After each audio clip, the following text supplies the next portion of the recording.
अस्सलाम वालेकुम दोस्तों। आजकल हर डिज़ाइन में छोटे बड़े लूप्स चाहिए, तो इसके लिए मैंने सोचा आपको लूप्स सिखा दिए जाएं। सबसे पहले एक तिरछी डोरी की कटिंग करेंगे जो 1 इंच की चौड़ाई की है। इसे डबल फोल्ड करके मशीन में इस तरह से सिलाई लगाएंगे। साथ सिलाई लगाते वक्त आपने ये ध्यान करना है कि बारीक सिलाई लगानी है। जितनी बारीक सिलाई लगाएंगे उतना ही बारीक लूप तैयार होगा। तो मोटे कपड़े पे मोटे लूप्स लगते हैं और छोटे पे छोटे, तो कोशिश करें ये समर में डिज़ाइन बनाए जाएं। अब हमने इसकी साइड की कपड़े की कटिंग कर लेनी है। जितना साइड पे कपड़ा इसे कट कर लेंगे और इसके एंड में आप कॉर्नर देखेंगे तो ये तिरछा कटा हुआ है, इस तरह से आपने कट कर लेना है। हमें ये नोक चाहिए। अब इसमें हमने सुई धागे से नॉट लगा लेनी है और नॉट लगाने के बाद सुई उल्टी करके हमने इस डोरी के अंदर से गुजार कर दूसरी तरफ से बाहर निकाल लेनी है।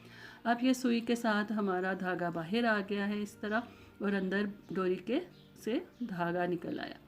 अब देखें कॉर्नर खुद ब खुद अंदर चला जाएगा नोक होने की वजह से। इस तरह से आहिस्ता आहिस्ता धागा खींचेंगे और दूसरी तरफ से हमारी डोरी बाहर निकलती आएगी। आहिस्ता आहिस्ता इस तरह पीछे कपड़ा करेंगे, चुन्नट आती रहेगी, आपने चुन्नट पीछे करते रहना है और पूरी डोरी बाहर आ जाएगी। अब जिस भी बटन के साथ आपने इसे अटैच करना है या मोती के साथ, उसे इस तरह से घुमा कर आपने इसका नाप ले लेना है और इसके बाद एक्स्ट्रा ½ इंच का डबल लेके आपने कटिंग कर लेनी है। इसको कटिंग करने के बाद अब हम इसको नाप लेंगे। जितना भी ये मेरे पास 2.5 इंच है, तो इसी हिसाब से हमने सारी कटिंग कर लेनी है। बहुत सारे लूप्स तैयार कर लेंगे और जिस कपड़े पर अटैच करना है अब हमने उसका नाप लेकर उतनी बड़ी स्कॉच टेप काट लेनी है। ये मेरे पास पेपर टेप है, इसे मैंने कट कर लिया। इसे टेबल पर आप सेट कर लेंगे। इस तरह से बिल्कुल सीधा करके अटैच कर दिया। ऊपर आपने लूप्स को मुनासिब फासले से लगा देना है। आप जितना भी फासला रखना चाहें उतना आप रख लेंगे और इस तरह से आसानी के साथ लगाते हुए बाद में हमने इसे किसी चीज़ से प्रेस कर देना है।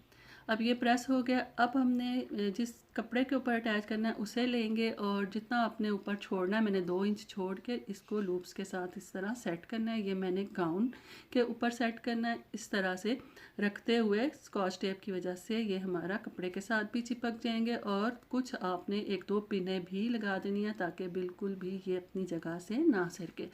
अब हमने एक 2 इंच की पट्टी लेनी है, उसे ऊपर से भी फोल्ड कर लेंगे और फिर डबल फोल्ड भी कर लेंगे।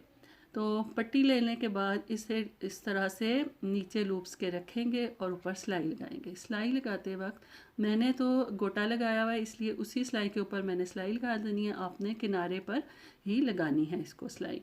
इस तरह से पूरी कंप्लीट करने के बाद आप दूसरी साइड का हमने किस तरह अटैच करना है वो देखेंगे।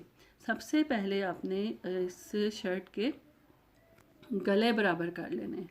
गले बराबर करने के बाद आप इसे पिन अप कर लेंगे और जितने लूप्स छोड़ने हैं उतना आपने सिलाई नहीं लगानी है और इस तरह से जो नीचे पट्टी है इसके ऊपर वो कपड़ा रखते हुए सिलाई करनी है। और सिलाई करते वक्त ये ध्यान रखना है कि जो लूप्स हैं इसे हाथ से आपने इस तरफ कर देना है ताकि बिल्कुल मशीन के अंदर ये लूप्स ना आए।